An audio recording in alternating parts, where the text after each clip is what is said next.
ओम शांति। 9 तारीख की बाबा की मुरली।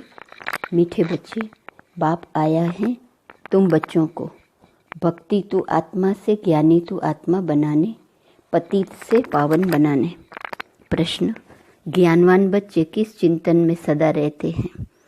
उत्तर, मैं अविनाशी आत्मा हूँ, यह शरीर विनाशी है। मैंने 84 शरीर धारण किए हैं, अब यह अंतिम जन्म है। आत्मा कभी छोटी बड़ी नहीं होती है, शरीर ही छोटा बड़ा होता है। यह आंखें शरीर में हैं, लेकिन इनसे देखने वाली मैं आत्मा हूँ। बाबा आत्माओं को ही ज्ञान का तीसरा नेत्र देते हैं। वह भी जब तक शरीर का आधार न ले तब तक पढ़ा नहीं सकते। ऐसा चिंतन ज्ञानवान बच्चे सदा करते हैं। ओम शांति। यह किसने कहा? आत्मा ने। अविनाशी आत्मा ने कहा शरीर द्वारा। शरीर और आत्मा में कितना फर्क है।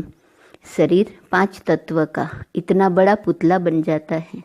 बल छोटा भी है तो भी आत्मा से तो जरूर बड़ा है। पहले तो एकदम छोटा पिंड होता है, जब थोड़ा बड़ा होता है तब आत्मा प्रवेश करती है। बड़ा होते होते फिर इतना बड़ा हो जाता है। आत्मा तो चैतन्य है ना। जब तक आत्मा प्रवेश न करे तब तक पुतला कोई काम का नहीं रहता है। कितना फर्क है। बोलने चालने वाली भी आत्मा ही है। वह इतनी छोटी सी बिंदी ही है। वह कभी छोटी बड़ी नहीं होती, विनाश को नहीं पाती।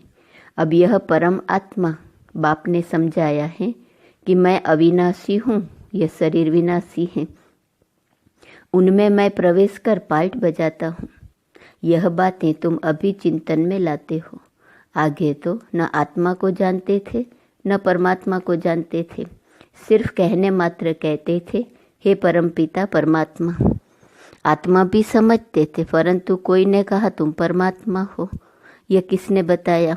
इस भक्ति मार्ग के गुरुओं ने और शास्त्रों ने। सतयुग में तो कोई बताएंगे नहीं। अभी बाप ने समझाया है, तुम मेरे बच्चे हो। आत्मा नेचुरल है, शरीर अननेचुरल मिट्टी का बना हुआ है। जब आत्मा है तो बोलती चलती है। अभी तुम बच्चे जानते हो, हम आत्माओं को बाप आकर समझाते हैं। निराकार शिव बाबा इस संगम पर ही इस शरीर द्वारा आकर सुनाते हैं। यह आंखें तो शरीर में रहती ही है। अभी बाप ज्ञान चक्षु देते हैं। आत्मा में ज्ञान नहीं है तो अज्ञान चक्षु है। बाप आते हैं तो आत्मा को ज्ञान चक्षु मिलते हैं। आत्मा ही सब कुछ करती है। आत्मा कर्म करती है शरीर द्वारा। अभी तुम समझते हो, बाप ने यह शरीर धारण किया है। अपना भी राज बताते हैं। सृष्टि के आदि मध्य अंत का राज भी बताते हैं। सारे नाटक का भी नॉलेज देते हैं। आगे तुमको कुछ भी पता नहीं था। हाँ, नाटक जरूर है। सृष्टि का चक्र फिरता है, परंतु कैसे फिरता है यह कोई नहीं जानते हैं। रचयिता और रचना के आदि मध्य अंत का ज्ञान अभी तुमको मिलता है। बाकी तो सब है भक्ति। बाप ही आकर तुमको ज्ञानी तू आत्मा बनाते हैं। आगे तुम भक्ति तू आत्मा थे, तू आत्मा भक्ति करते थे। अभी तुम आत्मा ज्ञान सुनते हो। भक्ति को कहा जाता है अंधियारा।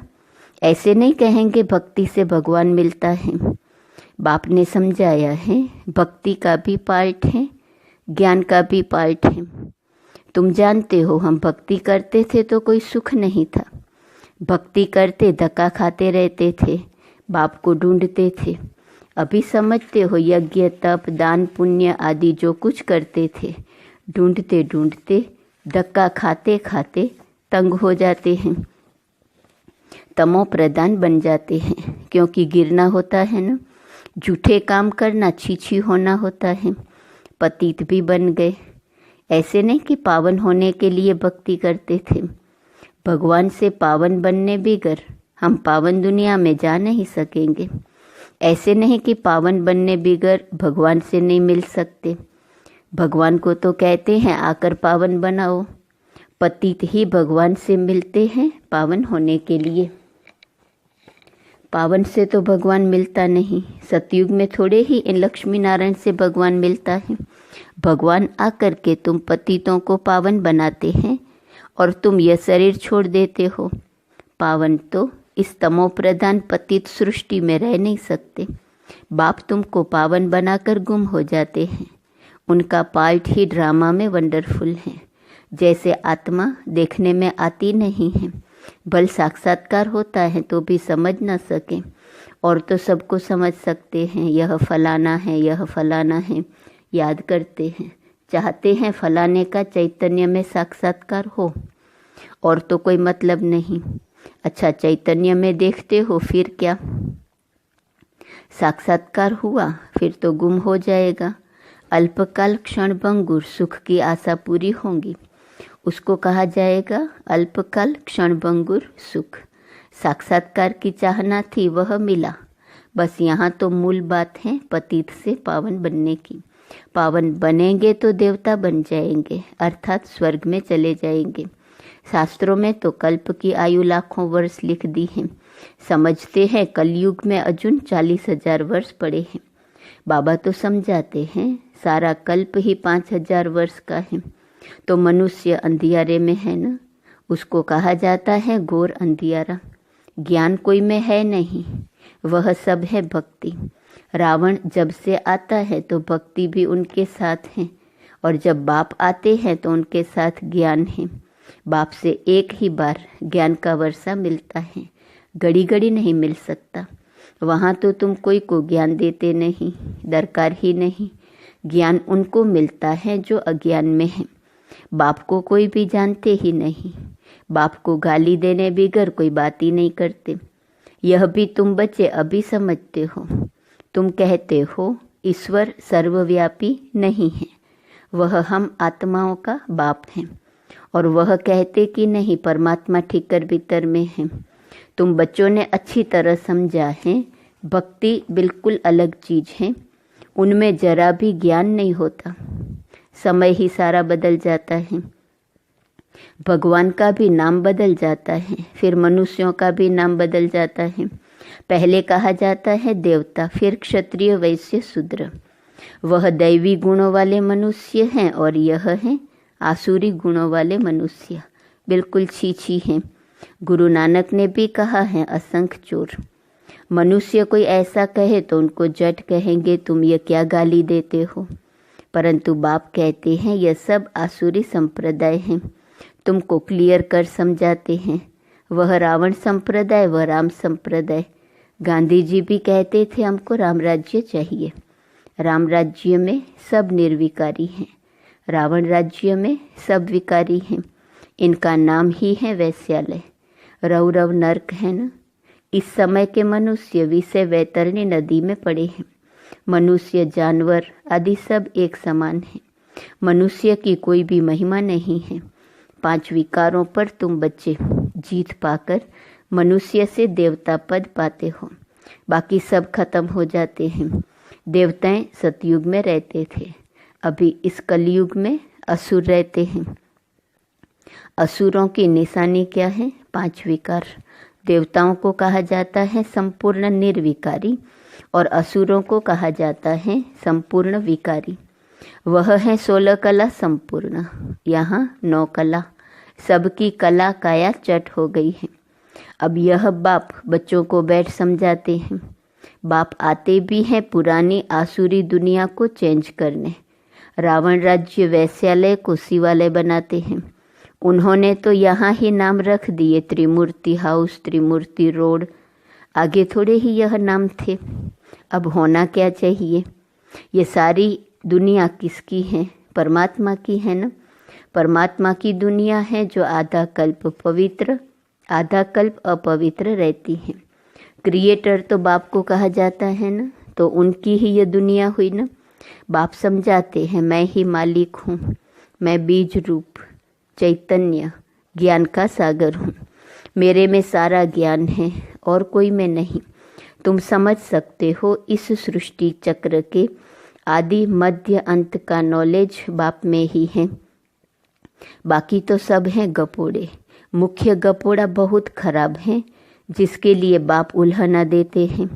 तुम मुझे ठीक कर बित्तर कुत्ते बिल्ली में समझ बैठे हो। तुम्हारी क्या दुर्दशा हो गई है। नई दुनिया के मनुष्यों और पुरानी दुनिया के मनुष्यों में रात दिन का फर्क है। आधा कल्प से लेकर अपवित्र मनुष्य पवित्र देवताओं को माथा टेकते हैं। यह भी बच्चों को समझाया है। पहले पहले पूजा होती है शिव बाबा की, जो शिव बाबा ही तुमको पुजारी से पूज्य बनाते हैं। रावण तुमको पूज्य से पुजारी बनाते हैं। फिर बाप ड्रामा प्लान अनुसार तुमको पूज्य बनाते हैं। रावण आदि यह सब नाम तो है ना। दशहरा जब मनाते हैं तो कितने मनुष्यों को बाहर से बुलाते हैं, परंतु अर्थ कुछ नहीं समझते। देवताओं की कितनी निंदा करते हैं। ऐसी बातें तो बिल्कुल है नहीं।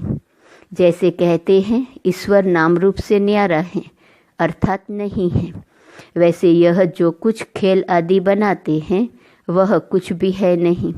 यह सब है मनुष्यों की बुद्धि। मनुष्य मत को आसुरी मत कहा जाता है। यथा राजा रानी तथा प्रजा सब ऐसे बन जाते हैं। इनको कहा ही जाता है डेविल वर्ल्ड।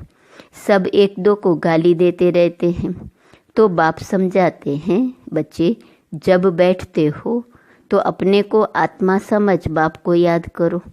तुम अज्ञान में थे तो परमात्मा को ऊपर में समझते थे। अभी तो जानते हो बाप यहाँ आया हुआ है, तो ऊपर में नहीं समझते हो। तुमने बाप को यहाँ बुलाया है इस तन में। तुम जब अपने अपने सेंटर्स पर बैठते हो तो समझेंगे शिव बाबा मधुबन में इनके तन में है। भक्ति मार्ग में तो परमात्मा को ऊपर में मानते थे। हे भगवान, अभी तुम बाप को कहाँ याद करते हो, क्या बैठकर करते हो। तुम जानते हो ब्रह्मा के तन में है तो जरूर यहाँ याद करना पड़ेगा, ऊपर में तो है नहीं।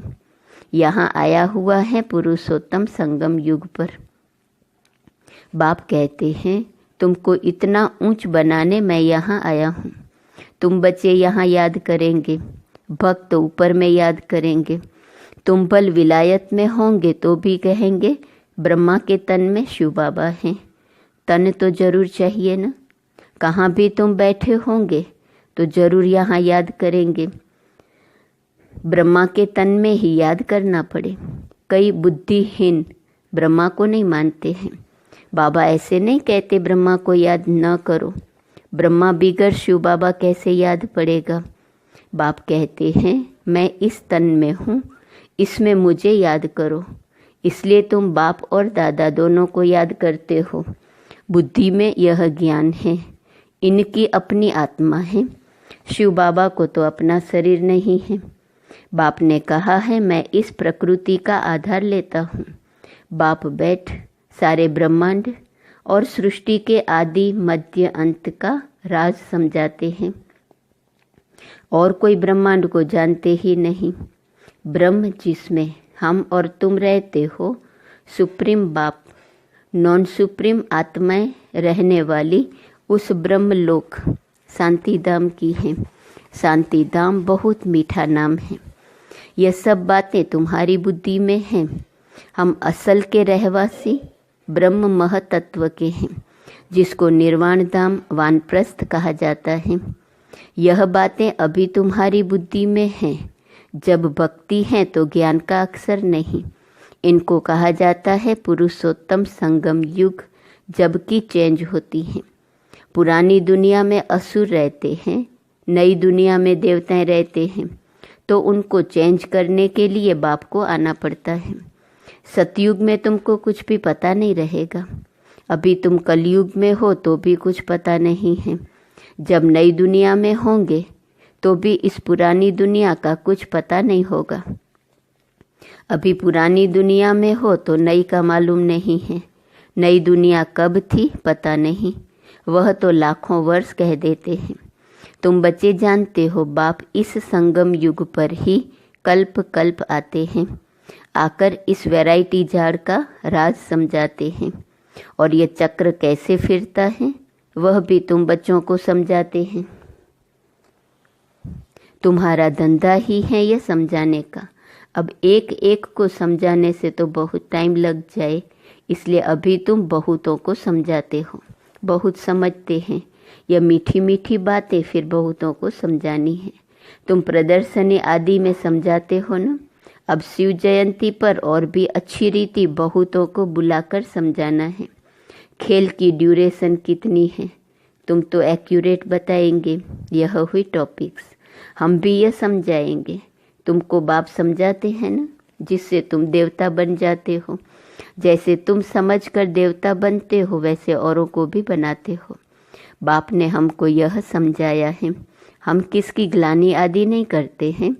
हम बताते हैं ज्ञान को सद्गति मार्ग कहा जाता है। एक सतगुरु ही है पार करने वाला। ऐसी ऐसी मुख्य पॉइंट्स निकाल कर समझाओ। यह सारा ज्ञान बाप के सिवाय कोई दे नहीं सकता है। अच्छा, मीठे मीठे सिकीलधे बच्चों प्रति माता पिता बाप दादा का याद प्यार और गुड मॉर्निंग। रूहानी बाप की रूहानी बच्चों को नमस्ते। रूहानी बच्चों की रूहानी बाप को नमस्ते नमस्ते नमस्ते। धारणा के लिए मुख्य सार। पहली पॉइंट, पुजारी से पूज्य बनने के लिए संपूर्ण निर्विकारी बनना है। ज्ञानवान बन स्वयं को स्वयं ही चेंज करना है। अल्पकाल सुख के पीछे नहीं जाना है। दूसरी पॉइंट, बाप और दादा दोनों को ही याद करना है। ब्रह्मा बिगर शिव बाबा याद आ नहीं सकता। भक्ति में ऊपर याद किया, अभी ब्रह्मा तन में आया है तो दोनों ही याद आने चाहिए। वरदान, हर कर्म में विजय का अटल निश्चय और नशा रखने वाले अधिकारी आत्मा भव। विजय हमारा जन्मसिद्ध अधिकार है। इस स्मृति से सदा उड़ते चलो। कुछ भी हो जाए ये स्मृति में लाओ कि मैं सदा विजयी हूँ। क्या भी हो जाए यह निश्चय अटल हो। नशे का आधार है ही निश्चय। निश्चय कम तो नशा कम। इसलिए कहते हैं निश्चय बुद्धि विजयी। निश्चय में कभी कभी वाले नहीं बनना। अविनाशी बाप हैं तो अविनाशी प्राप्ति के अधिकारी बनो। हर कर्म में विजय का निश्चय और नशा हो। स्लोगन, बाप के स्नेह की छत्र छाया के नीचे रहो तो कोई भी विघ्न ठहर नहीं सकता। आज का स्वमान, मैं डबल लाइट फरिश्ता हूँ। अव्यक्त इशारे की पॉइंट 9 नवंबर। कोई भी कार्य करते डबल लाइट फरिश्ता व ट्रस्टी होकर रहो तो सफलता मिलती रहेंगी। साफ दिल मुराद हासिल। कराने वाला करा रहा है। अगर मैं कर रहा हूँ तो आत्मा की शक्ति प्रमाण सेवा का फल मिलता है। बाप करा रहा है तो बाप सर्वशक्तिवान है। एक श्रेष्ठ संकल्प व कर्म का 1000 गुना फल बाप द्वारा प्राप्त हो जाता है। ओम शांति।